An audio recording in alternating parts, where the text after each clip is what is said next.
Hey cultivator, welcome back to my channel. Have you ever went into a networking event just feeling really anxious or nervous or maybe even frightened by approaching complete strangers? Perhaps in your mind you're wondering, I don't know what to say, what can I offer, what do I do? How do I actually follow up? How do I make this feel as organic and natural as possible?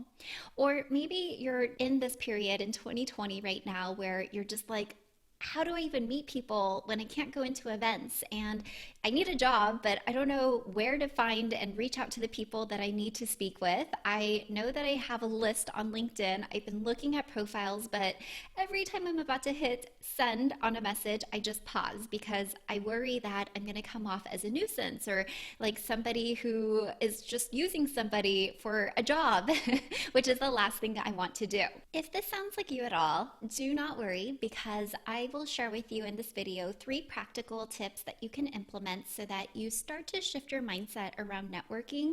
And in that sense, you are going to actually start to enjoy networking, or at least tolerate it a bit more, because you're going to start to find that it's really just about building genuine relationships and friendships in this process. By the way, all of those different feelings that I just shared earlier, hypothetical situations, really come because I have coached over hundreds of job seekers over the years. I hear a lot of the fears and the insecurities that come up, and I just want you to know that you are not alone. In fact, I myself am an introvert, believe it or not, and I too struggled with networking for a long time. And what I've realized is I was just never taught how to network effectively. I literally thought early in my career, networking was about going into these large events, collecting business cards, emailing them to follow up, and just seeing who would respond to you. So don't worry if you haven't had a lot of success with networking in the past. Perhaps you might have felt like it's just easier to apply online because nobody's responding to your inquiries. But I just want to give you the perspective that when taught networking effectively and you do the things that really lead to more of a genuine connection versus a transactional conversation, you will start to build not just referral networks to get jobs, but you're going to start building amazing friendships, amazing mentorships, and open yourself up to so many opportunities. So I just want to emphasize that because I know we all know networking is really important.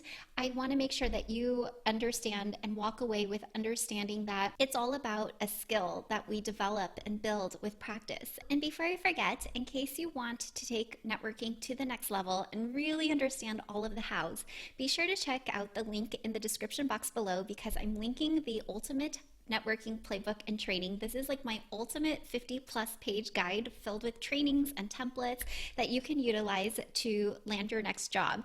And at the very end of this video, I'll go ahead and share more details about it. But for now, let's go ahead and dive in to today's video, which is all about the 3 practical mindset shifts to start networking confidently. Let's get into it.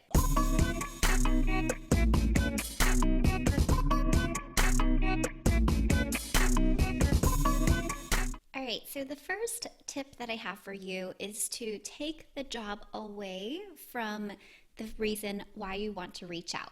I know a lot of you are networking because you want the job, so this might sound a little bit counterintuitive, but I want to emphasize that jobs typically come from a layer of trust and rapport that has been built, and somebody who wants to vouch on your behalf because they enjoy who you are as a person, they can speak to your character, they are willing to put their reputation on the line because of who you have demonstrated yourself to be in the process of getting to know you. So as much as you want a job, trust that when you build a genuine connection and friendship, the job naturally comes to you. So if you think about it, like in your last workplace, if you had a job opening that you could refer somebody to, you would much rather introduce a friend or a family member, somebody that you can really speak towards, to the recruiter or the hiring manager versus just somebody who messaged you blindly or a cold stranger that said, hey, could you hook me up with a job?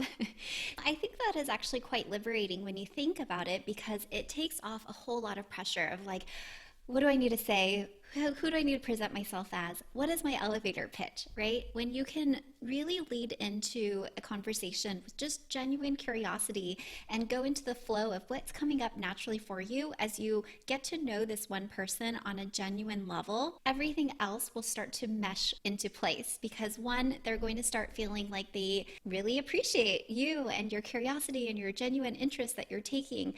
Two, you're going to be very present because you're not focused on what do I say next? How do I sound intelligent? What's that next right question? But you're really just in the flow of things. And then three, again, when you can start to build that know, like, and trust factor with the other person, naturally over time, or maybe even after that conversation, that person is going to feel really genuinely connected and wanting to understand what your goals are, what your situation is. And again, most people will just say, hey, hand me your resume, or hey, we're hiring, or this is something that you should consider, or I can introduce you to so and so. But again, it just comes with first building that connection and that genuine relationship without the job in mind. Practical tip number 2 for you is to become aware of your interpretations. What are interpretations? So I want to share that as humans, we all look at the world through different filters and different lenses based on our previous experiences, based on our culture, the way that we grew up in society, the belief systems that have been programmed into us, and so forth.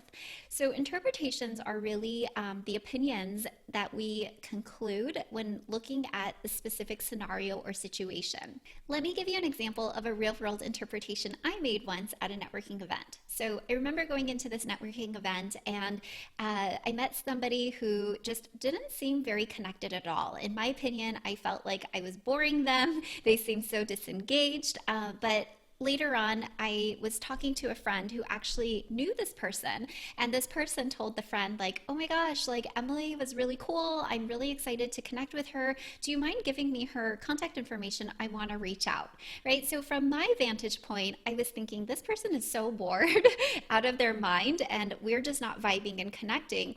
But in reality, what is the truth was that this person actually felt like this genuine connection. And again, it was just me interpreting the situation and coming up with my own conclusions. So the way I see this play out a lot, especially in networking, is when people want to reach out to somebody, maybe it's somebody completely cold, and they end up not getting a response.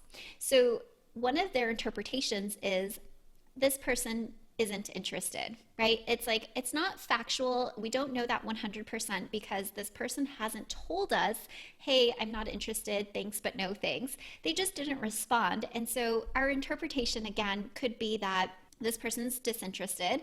It could also be a number of things, right? Another possibility is that this person is on vacation, or maybe it's this person didn't even read the message because they don't check their inbox every day. So it's really important that until something becomes the truth, meaning it becomes 100% factual, it is something that is objective, that we don't allow interpretations get the best of us, because again, we go through so many hypotheticals as humans, right? We've all been there where we jump to the worst case scenario or the worst case conclusion. But in reality, there's just so many other possibilities that happen.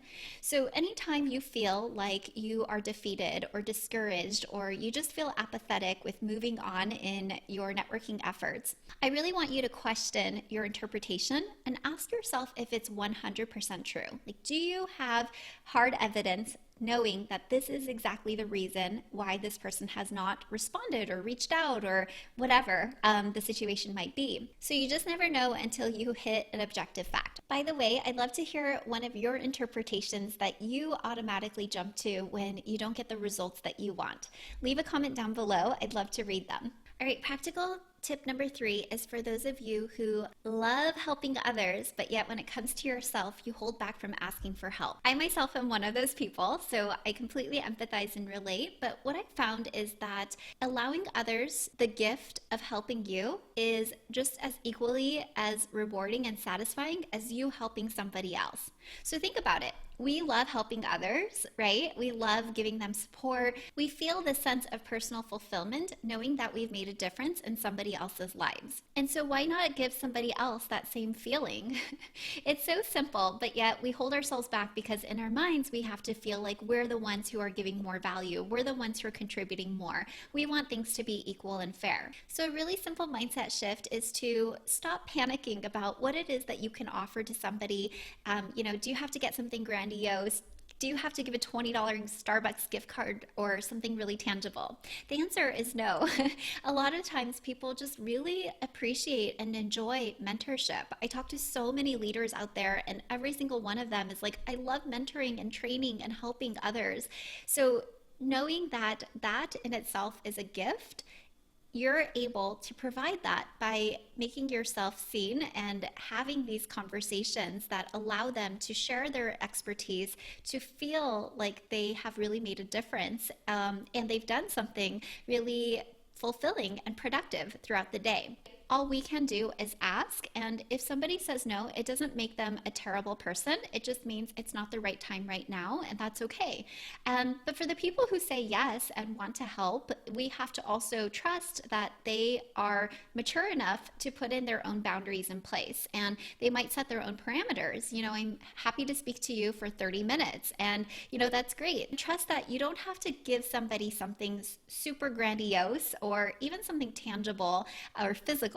A lot of people are just wanting that internal fulfillment and reward because they really love mentoring and helping another human. So as a job seeker, one of the best things that you can do and offer somebody that is so valuable is the recognition of how their advice has helped you or what you've done and actually implemented, and share some updates. This is really where you're going to start building the mentorship and the ongoing relationships with the people that you want to connect with, as well as those that want to help you in the process. I hope you found those 3 practical tips helpful. Let me know in the comments down below which one resonated with you the most. And if you're still wondering, Emily, that's all great, but what do I actually say? How do I reach out? I have a dream company, or I know like the recruiter, the hiring manager, somebody who's a friend of a friend or an alumni. I want to connect with them, but I don't know how to get the conversation going, or what do I say? How do I follow up, and so forth.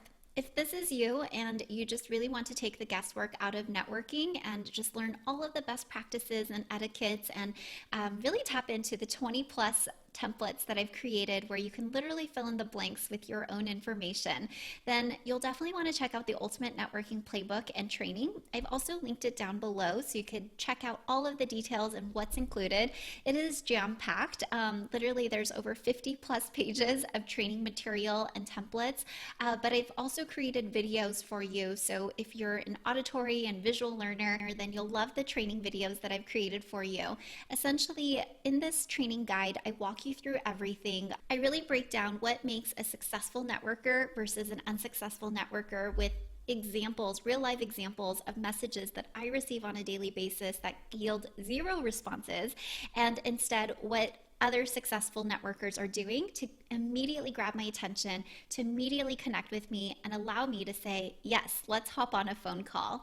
So if you have a dream hiring manager or a contact that you want to connect with, you'll love the tried and true scripts in there. In this special course, we also have amazing bonuses. There's too many to list right now, but the ones that I'm really excited about are the sample informational interview. So I actually have a real live case study of somebody who reached out to me for an informational interview, and with her permission, we actually recorded the entire thing, and I broke down exactly what she could have done better, as well as what she did really, really well, so that by the end of the conversation, I was left thinking, wow, like if I had a job opportunity, I would totally hire her, or refer her, or pass her information on to somebody that I knew was looking for somebody with her skill sets.